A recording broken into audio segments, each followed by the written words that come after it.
Assalamu alaikum ji, hope you are doing good. This is Advocate Osman Abid and you are watching the law session.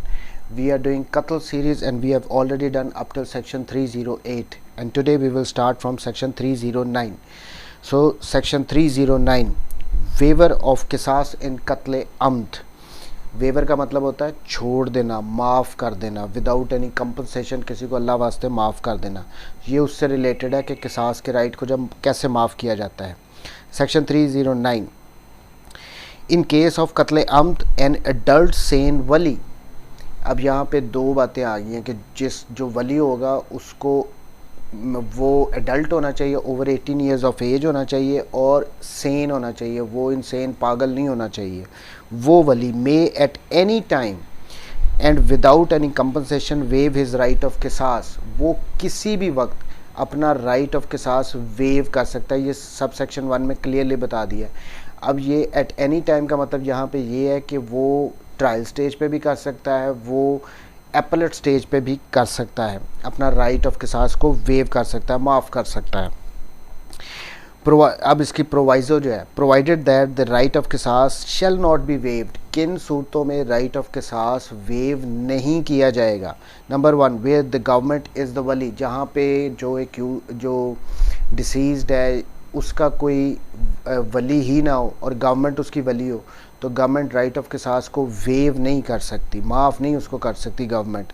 Secondly where the right of किसास vest in a minor or insane. या right of किसास जो किसी minor या insane पे हो, उनके पास right of किसास हो, तो वहाँ पे वेव नहीं किया जाएगा। दो सूरतों में राइट ऑफ किसास वेव नहीं होना। Sub section 2 where the victim has more than one wali, any one of them may waive the right of qisas। यहाँ पे ये बताया गया है जहाँ पे किसी विक्टिम के एक से ज़्यादा वली हों, 2 हो 3 हो, तो कोई भी वली अपनी हद तक राइट ऑफ किसास वेव कर सकता है। provided that the wali who does not waive the right of qisas shall be entitled to his share of diyat। एक बात यहाँ पे क्लियर कर लें कि राइट ऑफ किसास जो अगर एक से ज़्यादा वली हैं तो उन सब का अपना अपना राइट ऑफ किसास होता है। अगर कोई एक वली राइट ऑफ किसास वेव कर रहा है तो वो अपनी हद तक कर रहा है। फिर जो दियत की कंपनसेशन दी जाएगी, जिन्होंने राइट ऑफ किसास वेव ना भी किया हो उनको दियत में उनका शेयर दिया जाएगा। ये सब सेक्शन 2 में बता दिया गया। सब section 3 where there are more than one victim, यानी जो मरने वाला वो एक से ज़्यादा हैं। दो बंदे, ए ने बी और सी दोनों को मार दिया। ये एग्जांपल लेके चलते हैं सब सेक्शन 3 को समझने के लिए। ए ने बी और सी दोनों को मार दिया। The waiver of the right of किसास बाय द वली ऑफ वन विक्टिम, यानी अगर बी के, हमारी एग्जांपल के हिसाब से अगर बी ने अपना राइट ऑफ किसास वेव कर दिया है, shall not affect the right of किसास ऑफ द वली ऑफ द अदर विक्टिम। तो इसका मतलब ये होगा कि सी के विक्टिम की तरफ से भी ये नहीं समझ लिया जाएगा कि उसने भी वेव कर दिया। हर एक का अपना राइट ऑफ किसास है। ए ने अगर बी और सी को मारा है, अगर बी वाले ने के वली ने उसको माफ़ कर दिया है तो सी वाले का राइट ऑफ किसास स्टिल देयर है। ये नहीं समझ लिया जाएगा कि सी के वली ने भी माफ़ कर दिया। सब सेक्शन 3 में ये बता दिया। Sub section 4 where there are more than one offenders. अब यहाँ पे इस एग्जांपल में बताया गया है जहाँ पे ओफेंडर्स एक से ज़्यादा हों, मसलन ए और बी ने मिल के अगर सी को मारा है तो उस सिचुएशन में where there are more than one offenders the waiver of right of किसास against one offender shall not affect the right of किसास against the other offender. तो अगर सी के वली ने ए को माफ़ कर दिया है, ए की हद तक अपना राइट ऑफ किसास वेव कर दिया है, तो इसका मतलब ये नहीं है कि उसने सी को भी माफ़ कर दिया। सी के अगेंस्ट उसका राइट ऑफ किसास एज इट इज़ रहेगा। जहाँ ए और बी ऑफेंडर ज़्यादा हैं तो अगर एक को माफ़ कर दिया तो दूसरे की हद तक वो राइट ऑफ किसास रहना है। ये था सेक्शन 309 के वेवर आप माफ़ किन किन सूरतों में और किस किस तरह करते हो। सेक्शन 310 नेक्स्ट कंपाउंडिंग ऑफ किसास सुलभ इन कत्ल अम्द, यानी कत्ल की सूरत में आपके पास एक और राइट भी होता है। अगर आप वेव नहीं कर रहे हो, अल्लाह के वास्ते माफ़ नहीं कर रहे हो, तो आप बदले सुलह ब्लड मनी लेके भी राजीनामा कर सकते हो ऑफेंडर के साथ। अब ये सेक्शन 310 उससे रिलेटेड है। Sub section 1 in the case of कत्ल अम्द एन एडल्ट सेन वली। अब यहाँ पे भी कंडीशन वही आ गई 309 वाली कि जिसने कंपाउंड करना है वली ने, नंबर 1 वो एडल्ट होना चाहिए, माइनर ना हो। सेकेंडली वो सेन बंदा हो, इनसेन ना हो, पागल ना हो, फिर वो कंपाउंड कर सकता है, सुलह कर सकता है, राजीनामा कर सकता है कंपनसेशन लेके। May at any time on accepting the बदले सुलह कंपाउंड हिज राइट ऑफ किसास, यानी ये भी वही बात आ गई, एट एनी टाइम। ये ट्रायल स्टेज पे भी वो कर सकता है और एपलेट स्टेज पे भी कर सकता है, जिस भी वक्त वो चाहे वो राजीनामा करके ऑफेंडर के साथ वो बदले सुलह ब्लड मनी लेके उसको छोड़ सकता है।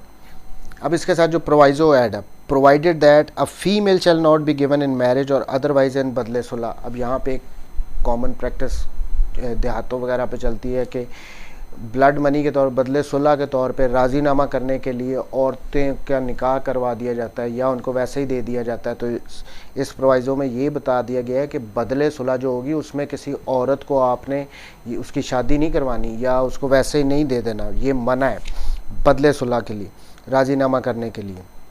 Subsection 2. Where a wali is a minor or an insane, the wali of such minor or insane wali may compound the right of qisas on behalf of such minor or insane wali.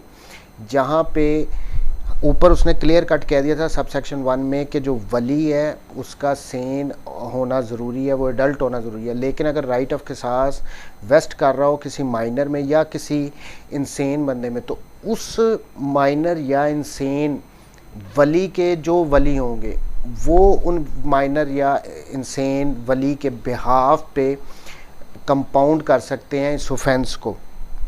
शर्त क्या है? Provided that the value of बदले सुलह shall not be less than the value of दियत।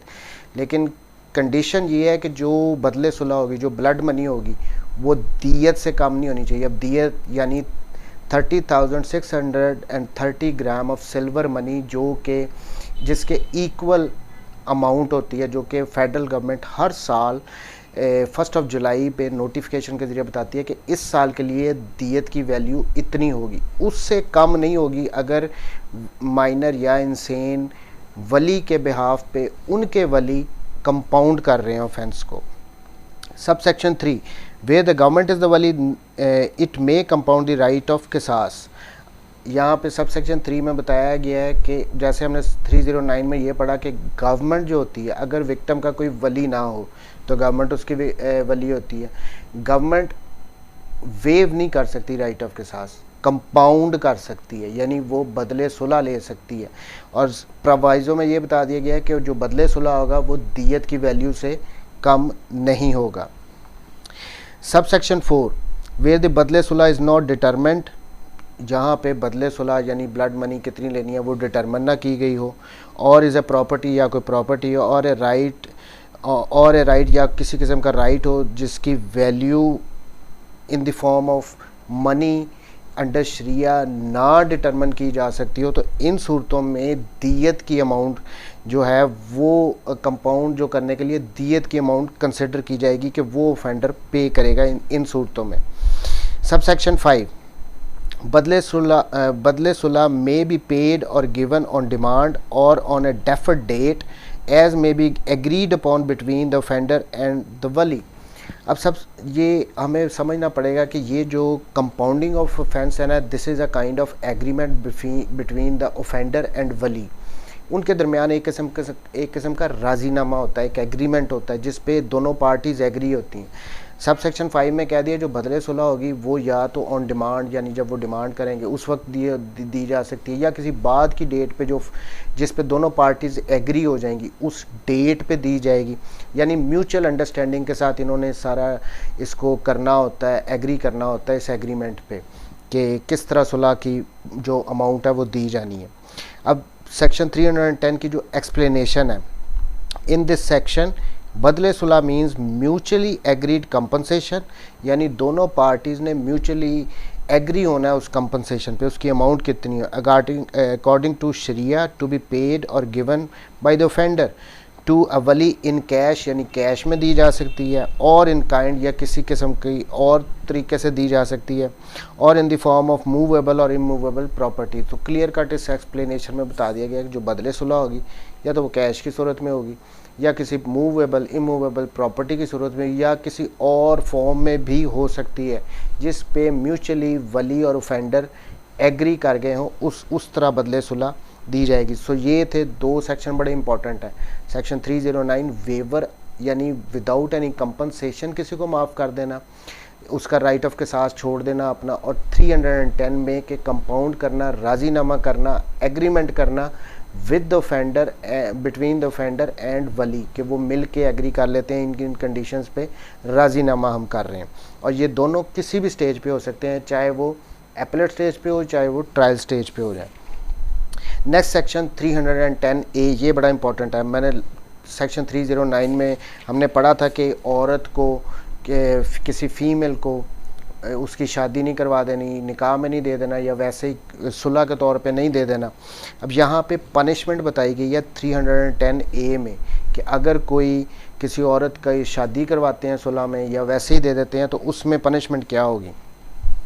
Whoever gives a female in marriage or otherwise compels her to enter into marriage, उसकी शादी करवा देते हैं या ज़बरदस्ती उसकी शादी, कहते हैं कि शादी करो इनके साथ, एज बदले सुलह वनी और सवारा, और any other custom or practice under any name in consideration of a settlement of a civil dispute or criminal liability.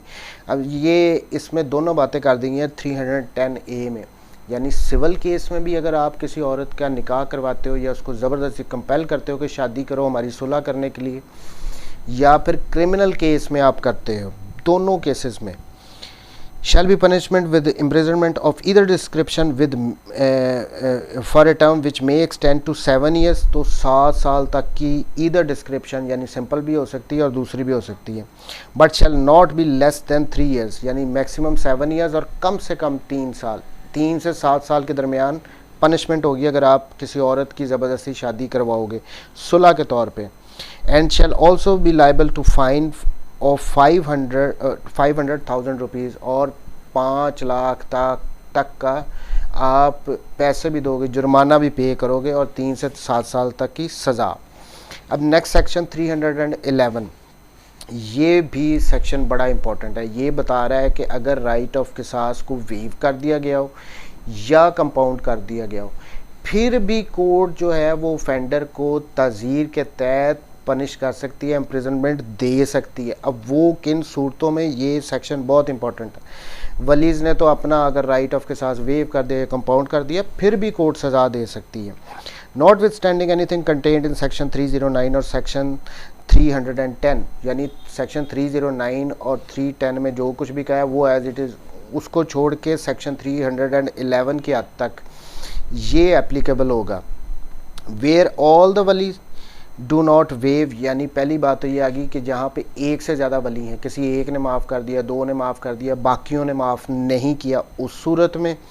और वेव और कंपाउंड द राइट ऑफ किसास, यानी उन्होंने या तो वेव कर दिया है या कंपाउंड कर दिया, सारों ने नहीं किया, कुछ ने किया और कुछ ने नहीं किया पहली सूरत में।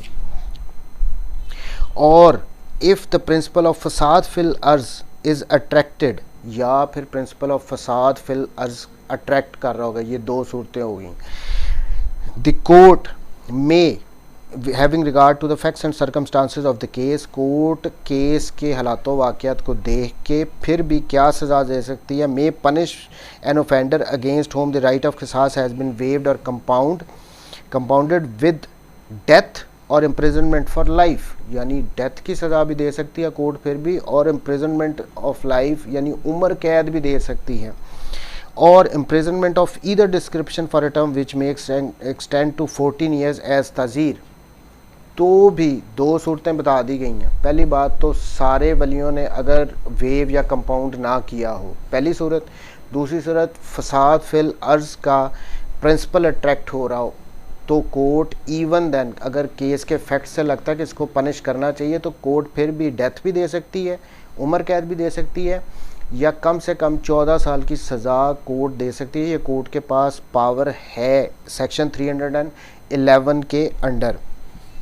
अब इसकी proviso, provided that if the offence has been committed in the name or on the pretext of honour the imprisonment shall not be less than 10 years.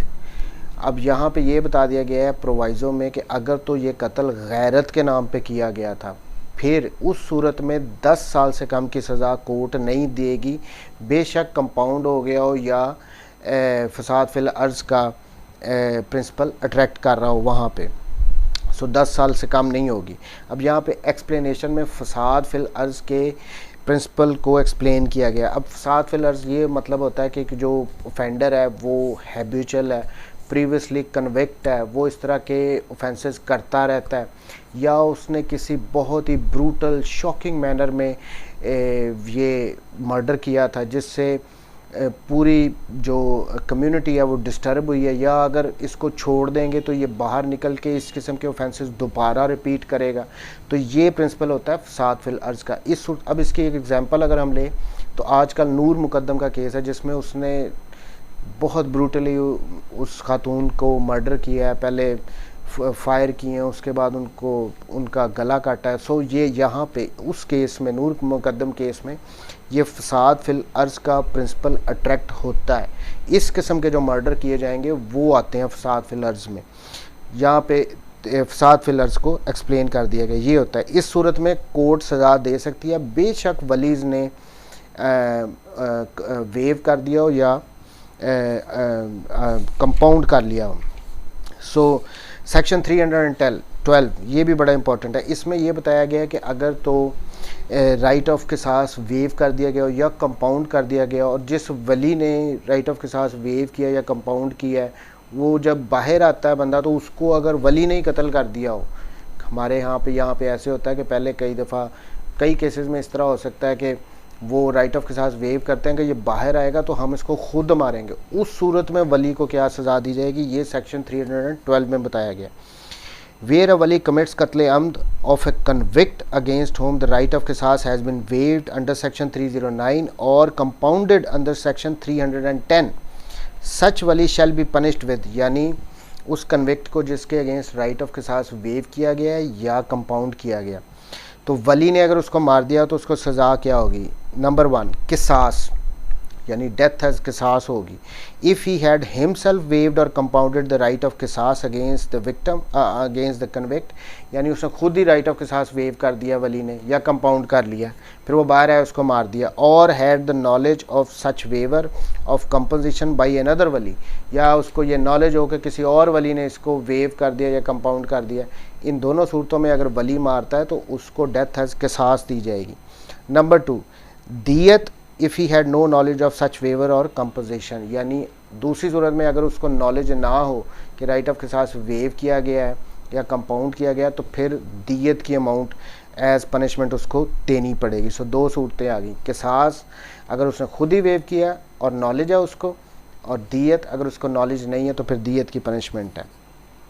Section 313 ये जनरल सा सेक्शन है। Sub section 1 where there is only one wali, he has the right of qisas in qatl amd, यानी अगर एक वली होगा तो right of किसास उसी के पास होगा, माफ़ कर दे, कंपाउंड कर ले, जो भी करे या इम्प्लीमेंट करवाए। But if there are more walis than one, the right of किसास vest in each of the, अगर एक से ज़्यादा वली होंगे तो हर एक का अपने अपनी हद तक राइट ऑफ किसास होगा। ये दूसरी बात, if the victim has no wali, अगर कोई वली नहीं होगा तो गवर्नमेंट होगी।